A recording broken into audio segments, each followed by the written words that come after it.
안녕하십니까. 2022년 2월 28일 월요일입니다. 코페스 동반자 채널에서 오늘은 미국과 러시아의 다른 해군 초계 임무 변환, 이런 주제로 말씀을 드리기로 하겠습니다. 요즘은 러우 전쟁에 대한 이야기로 모든 밀리터리 채널이나 방송들이 이야기 꽃을 피우고 있습니다. 우리 채널에서도 구독자님들이 왜 러우 전쟁에 대한 이야기를 언급하지 않냐, 이런 말씀을 하십니다. 상황을 좀 더 지켜보고 하려고 하지만 사실은 오래전 걸프전 때와 이번 러우 전쟁을 비교해보면 러시아의 전쟁 준비 상태 그리고 국방 상태를 딱 가늠해 볼 수 있는 상황은 이미 끝났습니다. 그래서 그 이야기를 딱 대비할 수 있는 이야기가 바로 오늘 방송하는 내용과 일맥상통합니다. 미국이 이라크를 공격했던 걸프전이 얼마나 오래됐습니까? 인류 역사상 처음으로 전쟁을 전 세계의 TV로 중계를 하면서 전쟁을 했습니다. 지금 이라크 국방부 청사가 폭격을 당했습니다.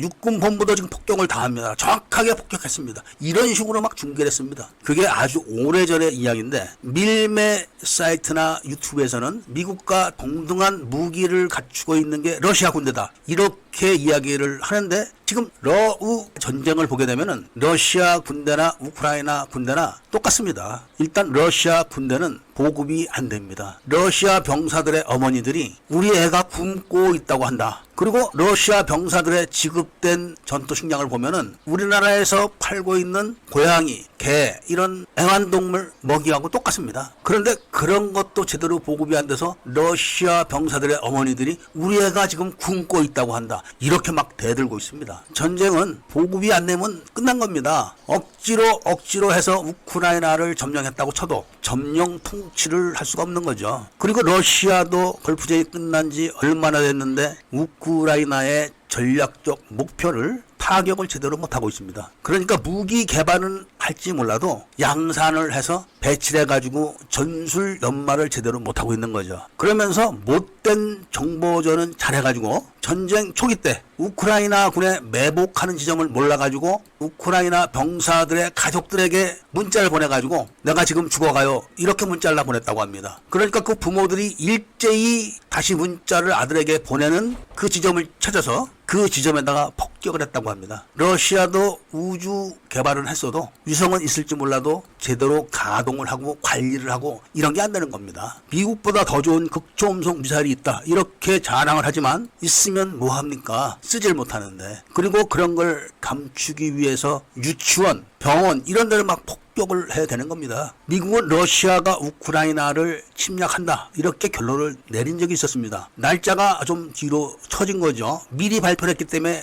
러시아가 뒤로 처진 것이고, 그리고 그게 보급 문제 때문에 그랬다는 겁니다. 우크라이나 지도층들은 일단 도주를 하지 않고 총을 들고 대항을 하고 있습니다. 그러니까 아프가니스탄에서 탈레반이 들어온다 그러니까 다 도망가 버린 상황하고 다르고, 월남 정부 때 월맹군이 내려오니까 다 전쟁을 포기하고 도망간 상황하고는 완전 다른 겁니다. 물론 총을 들고 전의를 불태운다고 해가지고 전쟁을 이길 수는 없습니다. 그런데 총도 없는 젊은 사람이 군용 트럭을 막 손으로 밀면서 막습니다. 러시아군 운전병이 그걸 보고 강제로 막 밀고 가질 못합니다. 지금 대한민국에서 북한군이 쳐들어온다, 이렇게 했었을 때 그 트럭을 두 손으로 밀면서 막 저항하는 사람이 있을까 의문시되죠. 지금 대한민국은 상황이 이렇다는 거를 지금 다 파악을 하지 못해서 러우 전쟁에 대한 이야기를 충분히 해드리진 못하고, 대신 초계 임무를 러시아는 초계함과 잠수함을 합쳐가지고 수상 초계를 하다가 수중으로 잠입해서 공격하는 이런 방식을 선택했고, 미국은 무인 수상정을 풍력으로 동력을 만들고 태양열로 시스템 전력을 만들어가지고 무한대로 근무하는 그런 무인 수상정을 개발해서 지금 운영을 하고 있습니다. 요트 형태이기 때문에 절대 전복이 되질 않습니다. 파도가 심하면은 프로그래밍된 그런 시스템으로 인해 가지고 피항을 합니다. 사람 없이 무한대로 떠다니고 제한 없이 투입을 할 수가 있습니다. 그리고 이상 징후가 나타나면은 바로 무인 공격정, 무인 잠수정이 출동을 해서 공격을 하고 그 다음에